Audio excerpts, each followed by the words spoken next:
রাধে রাধে বন্ধুরা, তোমরা সবাই কেমন আছো? আশা করতেছি সবাই খুব ভালো আছে। আর আমি কিন্তু খুব খুব খুব খুব ভালো আছি, কারণ আর কয়েক ঘন্টার অপেক্ষা, কয়েক ঘন্টা পরেই চলে যাব আমাদের বাড়ি, যেখানে আমি ছোট থেকে বড় হয়েছি। সেখানে শুধু এখন স্মৃতিগুলি রয়ে গেছে, আমি আর নাই। তো যাই হোক, এই যে আমার মেয়ে আগে এক্সিলেটার দিয়ে নামে পড়ছে, আর আমার ছেলে এক্সিলেটার দিয়ে হাইটা হাইটা নামতেছি, আমি আর ছেলে।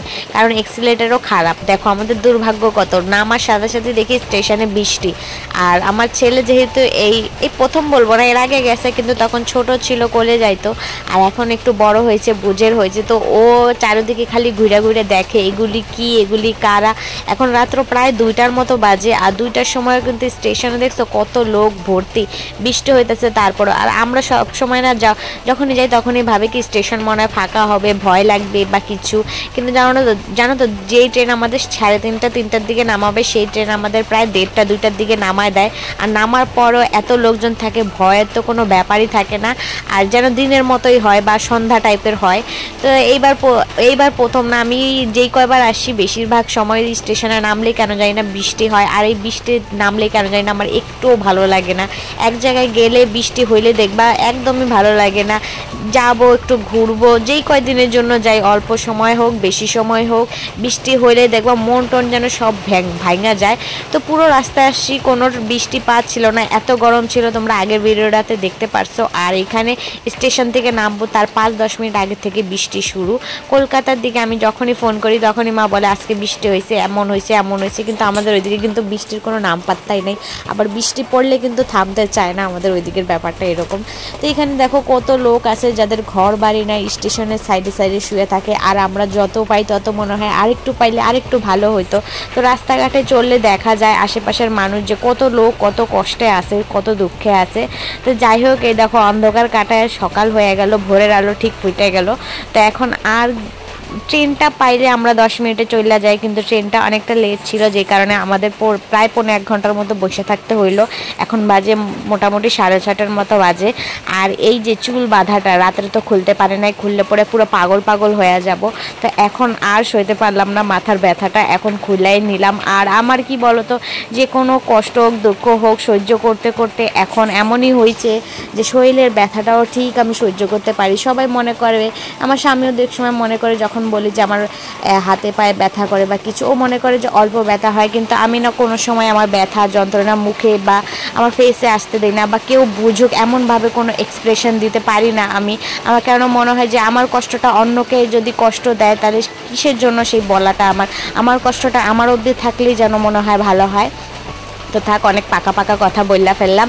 এই যে আমাদের টোটোতে নাইমা পড়লাম, আর কিছু 2-1 সেকেন্ড বলবো না, 2-1 মিনিটের ব্যবধান। আর আমি প্রত্যেকবার না, আমি না ছোটোবেলার থেকে ভাবি যে আমি বাপের বাড়ি গেলে বেশ জায়গায় যাবো, বিয়ের পর আর কি সুন্দর শাড়ি পরবো, বরের সাথে বাইকে করে যাব, কিন্তু সেইটা আর হয় না। প্রত্যেকবার গেলে 3-4টা ব্যাগ, সেই মাথার মধ্যে খোপা বাঁধা, তাও আবার কোনোবার চুল না আঁচড়াই যাই, লিপস্টিক তো দূরে থাক, চোখে কাজলটা পর্যন্ত দিতে পারি না, এমনকি সিঁদুরটাও হয় না, দেওয়া হয় না, সেই ভূতের মতো যাই। আর লোকে যখন যায় বাপের বাড়ি, নিজের আমাদের পাড়ার মেয়েগুলি যখন আসে তখন দেখি না, তো নিজের প্রতি অনেকটা আফসোস হয় যে কি ভাবছিলাম আর কি হয়ে গেল, 2 হাতে ব্যাগ, সে পাগল পাগল অবস্থা। আর জামাও কিন্তু ভালো পইরা যাওয়া যায় না ট্রেনের মধ্যে, যেহেতু পুরো রাতটা থাকি। তো এমন নর্মাল জামা পরা যেতে হয় যেটা আমি বাড়িতে পরার মতো থাকে, সেই জামা পরা যাই। হ্যাঁ, ব্যাগের মধ্যে ভালো জামা প্যান্ট নিয়ে যায়, এমন হয় যে 2-1 সময় ভালো জামা প্যান্ট নিয়ে গেলেও পরার সুযোগ পাই না, বা ওই জামাটা পরাই হয় না, যেমন নিচ্ছি তেমনই নিয়ে আসা হয়। তো লোকের দেখলে খুবই আফসোস লাগে, ওরা বাইকে করে আসে, গাড়িতে করে আসে, নতুন নতুন শাড়ি নতুন নতুন পোশাক পরে আসে, আর আমার টানার দুঃখে সেই জিনিসগুলি পরতে পারি না আর নিতেও পারি না। তো এই যে বাড়িতে চলে আসলাম, থেতায় মেতায় অত অনেক কষ্টে, চোখে ঘুম, কিন্তু ঘরের লোকদের দেখা সে ক্লান্তি ভাবটা কিন্তু চলে গেছে। এখন খালি মনে আনন্দ আর আনন্দ। 7 দিন থাকবো, 7 দিনে যে কত কিছু হবে এই বাড়িটার মধ্যে, মনে হয় যেন পুরো পাহাড় নাইমা পড়বে। আর এই যে আমার বোনু, ছোট্ট বোনু, এই বোনুটাকে আমি রেখে গেছিলাম। আমার মেয়ে যখন এখন যেরকমই আছে ওইটুকুনি অবস্থাতে আমার বোনুটাকে রেখে গেছিলাম। ওকে আমার পুরো মানে সন্তানের মতো আগলায় রাখতাম। মা যাইতো কাজে, ওরা আমি খাওয়াইতাম, চান করাইতাম। আর সেই বোনুটা দেখো এখন কত বড় হয়ে গেছে, আর আমার ছেলে মেয়েরাও এখন চান করায়, খাওয়ায়, রাখে। মানে একদম বলতে গেলে আমি যদি না থাকি আমার জায়গায় ও মা হয়ে যায় এমনভাবে করে। মানে এক সময় ওরে আমি সামলাইতাম, এখন ও আমার ছেলে মেয়েরে সামলাইতেছে। সময়টা কত আজব, তাই না বলো? দেখো এখন আসছিলাম আমরা প্রায় 7টার দিকে, তখন খাওয়া দাওয়া করলাম, ঘুমাইলাম। আর এখন বাজে 12:30। 12:30টার দিকে এখন উঠতাম না, তাও একটু শুইতাম তারপরে উঠতাম। কিন্তু আমার ছেলে অনেকই যন্ত্রণা করতেছিল, তো ওরে ঘুম পাড়ায় দিলাম। আর ওরে ঘুম পাড়াইতে গিয়ে আমার ঘুমটা নষ্ট হয়ে গেল।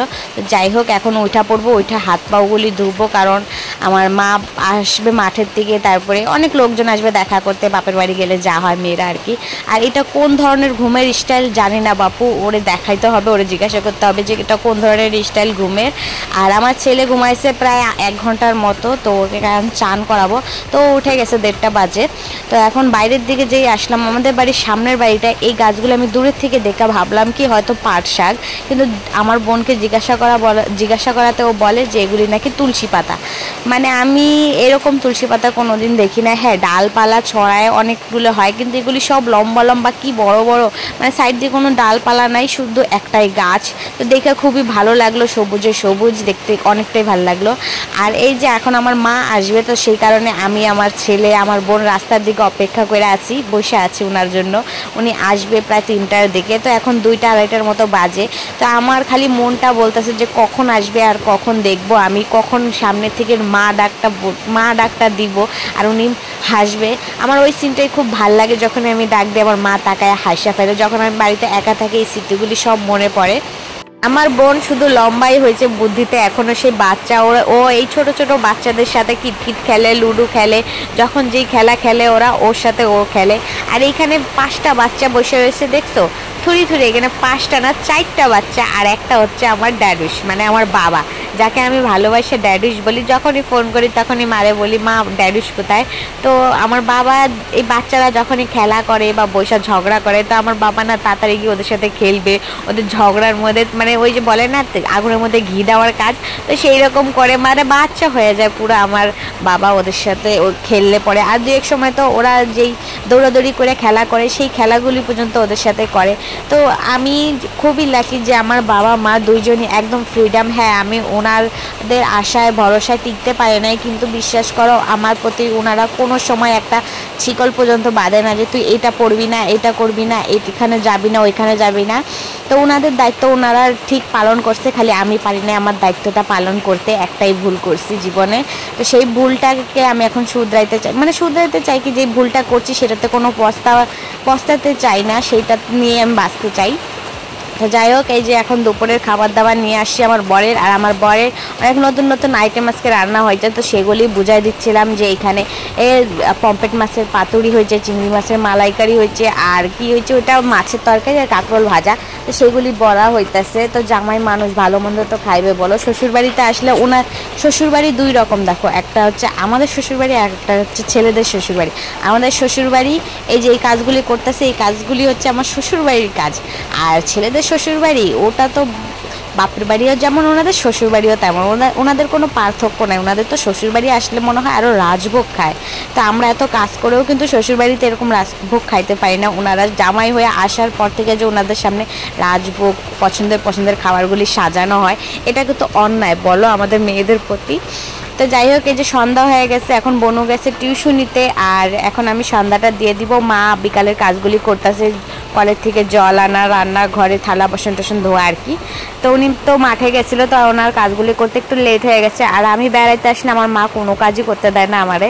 তো এখন সন্ধ্যাটা দিয়ে দিতে আসি, যেহেতু বাড়িতে কেউ নেই। আর আমার ঠাকুমা থাকলে হয়তো উনি এই সন্ধ্যাটা দিত, ওনারই কাজ ছিল, কিন্তু উনি এখন নেই আর আসবেও না। উনি এখন আমাদেরকে ছাড়া অনেক দূরে চলে গেছে। তো যাই হোক, এখানে রাত্রেবেলা আমি আর আমার বোন পা মাপামাপি করতেছিলাম, কারণ ওর পাটা আমার পায়ের থেকে অনেকটা লম্বা, কিন্তু ওর জুতা আমার পায়ে হয় না। তো সেটা নিয়ে অনেকটা হাসাহাসি করতেছিলাম আমি, বোন, মা, বাবা সবাই মিলা।